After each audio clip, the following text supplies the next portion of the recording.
Hello, welcome to me going through the February-March 2019 paper for the IGCSE.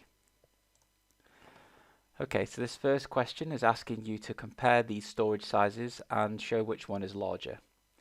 The first thing we need to do is convert them to both the same size so we can compare them. So 20 megabytes, to make that into a bigger size, we need to divide it by 1,000. That would give us 0.02 gigabytes. Obviously, 10 gigabytes is a lot bigger than 0.02 gigabytes. Moving on to the next question, we've got to do the same thing again. Now we've got to convert kilobytes into megabytes so we can compare them.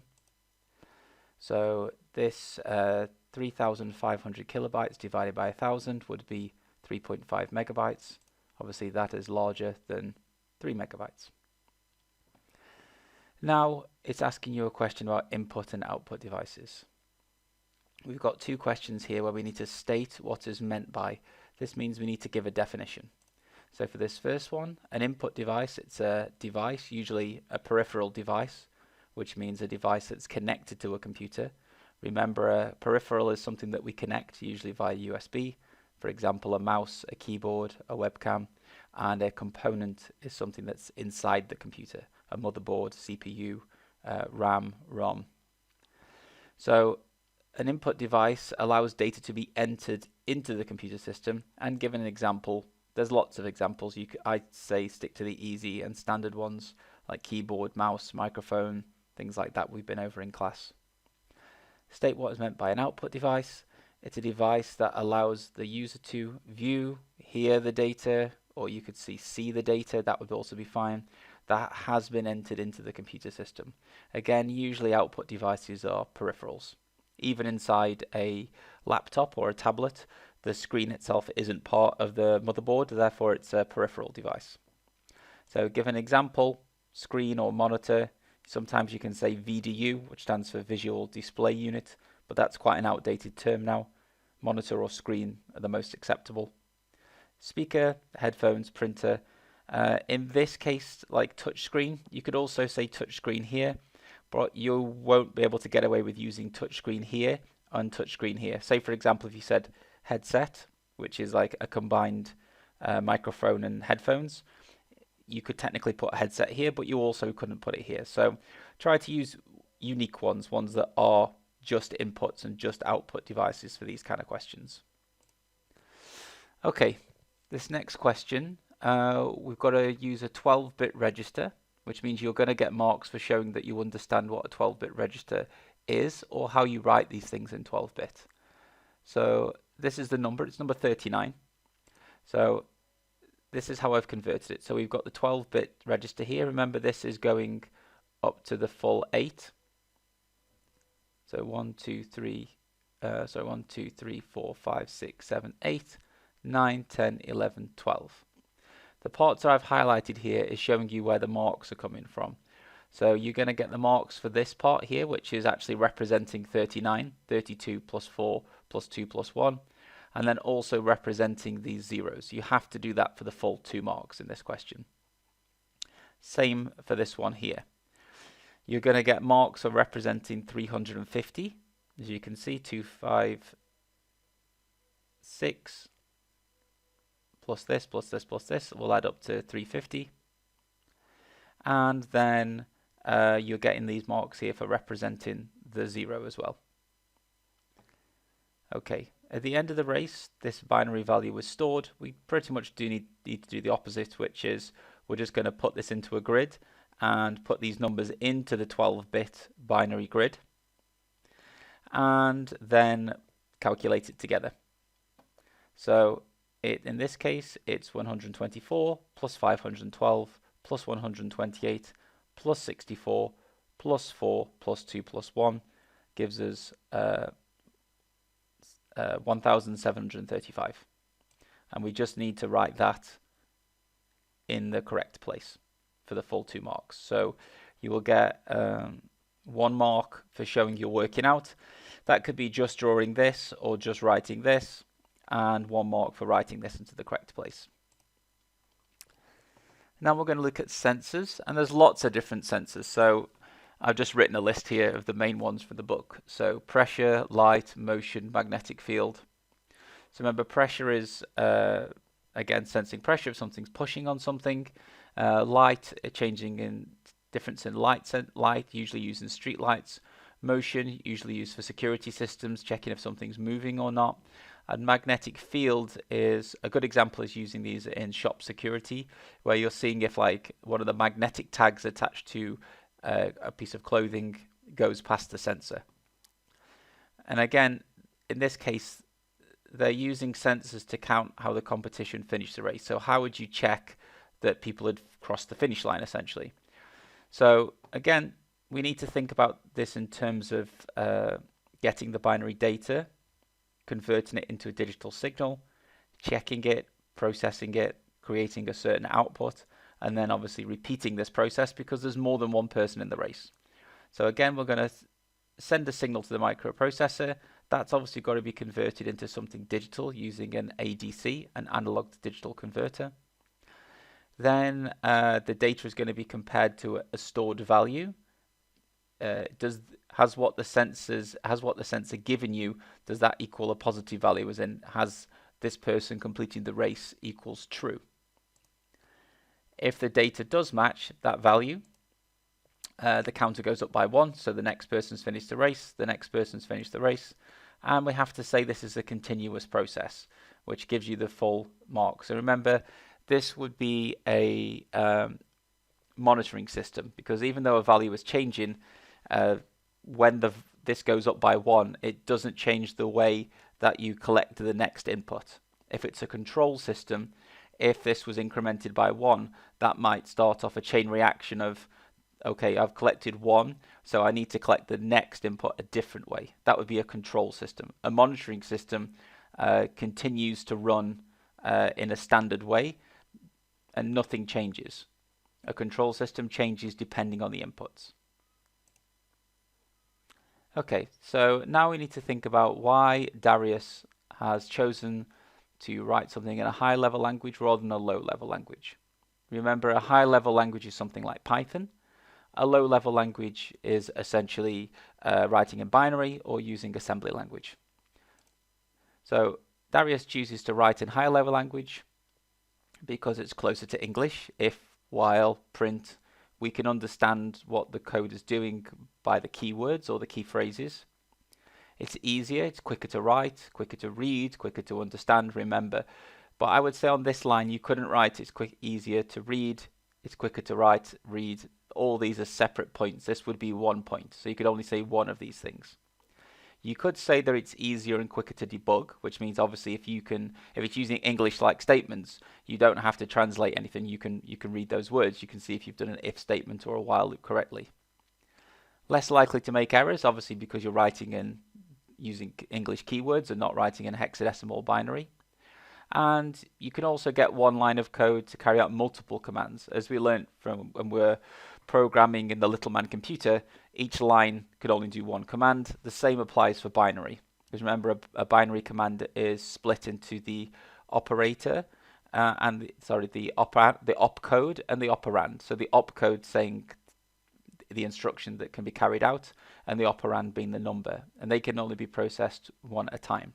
So in high-level language, we can write multiple instructions, like lots of different ors, this or this or this and this and this, all in one line. And the computer translates that, and it turns it into those singular lines, those singular instructions.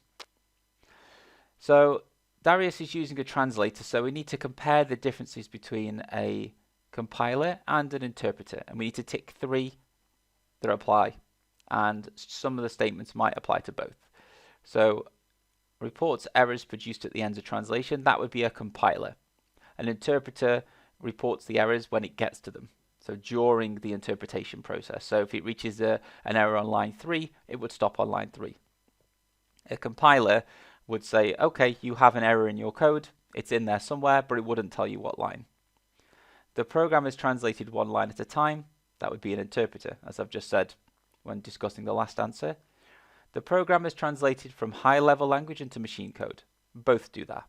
This does it in one section. This does it line by line. An executable file is produced. This would be a compiler. An interpreter would be used for testing, like you're interpreting your code in Python constantly and testing it in the IDE, in the development environment, where a compiler, you would compile a program when you wanted to turn it into something that you were then going to pass on to someone else or turn into an executable file that you could sell. You'll notice most software, well, pretty much all the software you install, like say for example Word or PowerPoint, their installation files are .exe, executable files. Okay, the program will not run at all if an error is detected. That would be a compiler. So it will produce the code, but it will produce the error sheet saying there's problems with the code, and it won't allow itself to run because it knows that it's going to produce errors and it might corrupt your system. Darius is now going to send programs, several programs he's created to Selma. And now this is a compression question linked to programs. So if we're talking about the program code, we definitely don't want to use lossy compression because we would lose actual bits of the code. So keywords might change, if statements might disappear. So we definitely want to use lossless. So lossy would remove data. Lossless does not remove the data, which means when I've compressed it, when I send the program from Darius Census program to Selma, it'll be exactly the same as it was originally. And if he did lossy compression, the program wouldn't work correctly because things would disappear. So we have to use lossless. Usually lossless compression would be a .zip file or a .raw file. So a compressed format. Errors can occur when data is transmitted. So what's one detection method you could use is a checksum. So how does the checksum detect errors? We went over this I think in year 10. So essentially I've got my data and I do a certain calculation and I produce a value based on that data. I then send the data and this value. So I've received the data, or Selma's received the data. She would do the exact same process. She would carry out a calculation herself and produce a number.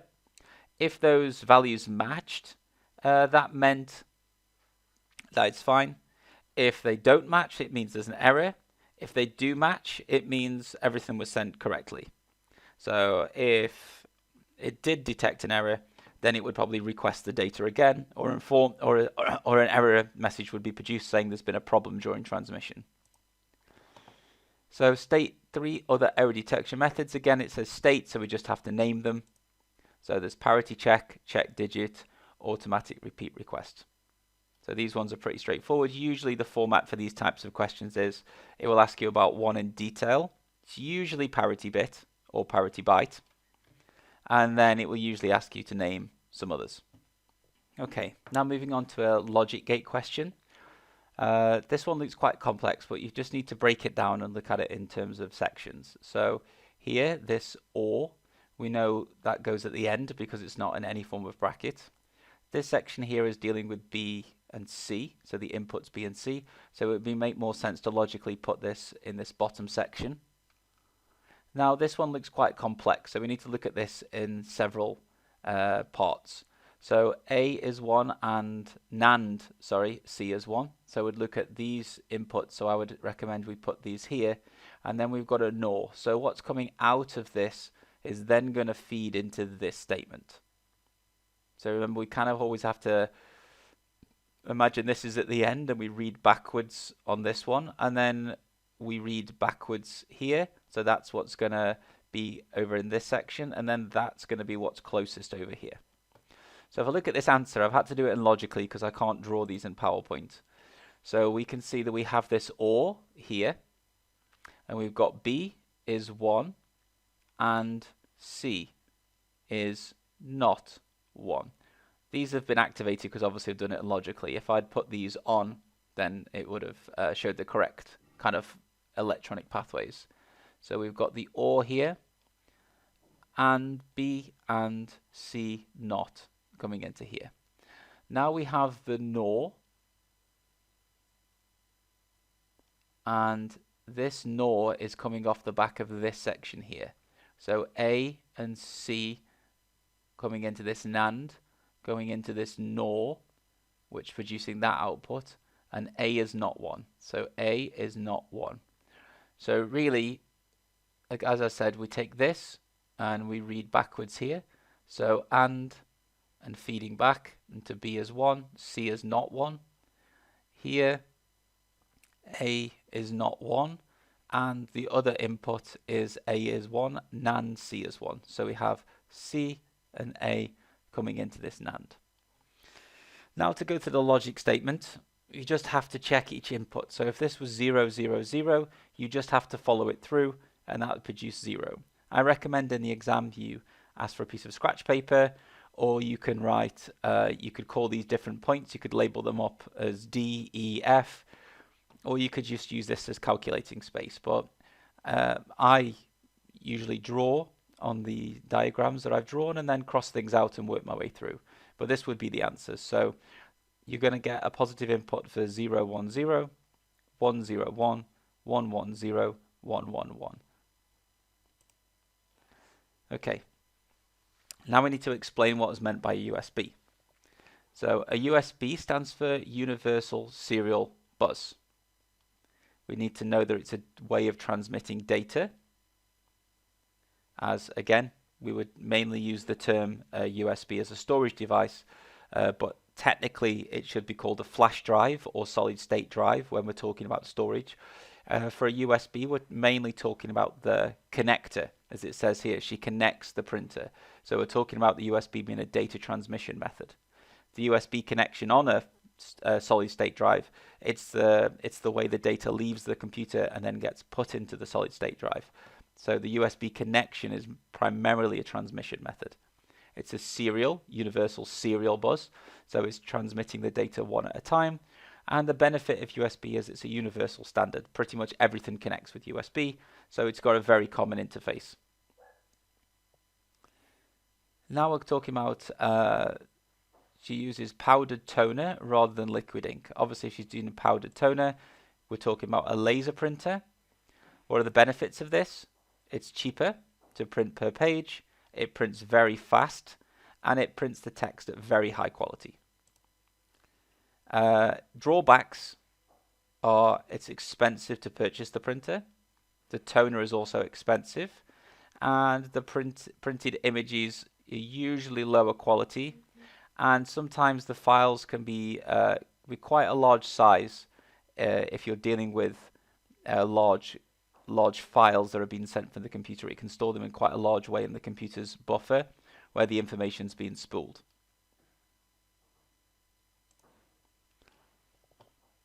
Now we're looking at primary, secondary, and offline storage. So a solid state device would be secondary storage. A Blu-ray disc would be offline because it stores without power. USB flash memory, as again it says USB flash memory in terms of this is the method of transmission, this is the storage, that would be offline. Random access memory is primary memory, mainly because the computer won't function without it, and the ROM is also, sorry I missed a mistake there, but the ROM is also primary memory because the computer won't function without the ROM. Now we're going to look at how data is stored on a magnetic storage device. So the first thing we need to acknowledge is this storage device has different platters, different disks. They're divided into tracks. The storage platter that you want to write on, / this disk has been spun. You have a read-write arm that moves to the correct place. The read-write data we use electromagnets to read and write data on this platter. We use the magnetic fields to control the dots of data, which represent the binary signal. So this is pretty much the entire answer here. So we need to acknowledge that we have disks or platters, we spin them, we go to the correct place, we use the read-write arm. We could also see using the read-write head, which has an electromagnet. We then use these to control the binary pattern, and this will determine how the information is saved. So every time you store a Word document on a hard disk, this process would go to the section, spin the platter where your work is stored, go to the section where it stores Word documents, put the arm into the correct place, move the arm backwards and forwards, which then moves the magnet backwards and forwards, which then produces the electromagnetic field field which produces the binary. Now we have to think of advantages of magnetic storage over solid state. So 100% magnetic storage is much cheaper. Magnetic storage lasts a lot longer. For example, solid state drive has only got so many read writes. Because it's electrical circuit, there's only so many times electrical signals can be sent through the pathways without them burning out or becoming worn out. So USB or a solid state drive won't last forever. It's got a very high read write cycle, or how many read writes can happen, but eventually it will wear out. And again, the magnetic storage device can do more cycles per second. It can move a lot faster, and it can spin the disk a lot faster and read the information a lot quicker. So now Aria is going to use the internet for research, and she needs to think about risks. So there are lots of risks online, but we need to link them to this situation about using the internet for research.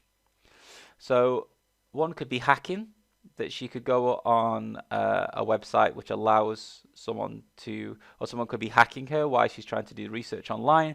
She could put her email address or something like that, sign up to a website that's unsecure, and it could pass on information that allow people to hack her passwords. She could come across some software which could damage her system. And we could also mention she could also get a virus. Again, in the marking scheme, it does also state here, as well as virus, you could say something along the lines of a Trojan as well, which means that it looks like she could download some useful software to help you with the research, but secretly it's a malicious program inside. You could also mention spyware, which means you could download something on her computer. She could download a document online, which she thought contained useful information for her research, but it also contained some code which allowed other people to see what she was doing on her computer. And that's the end of this paper.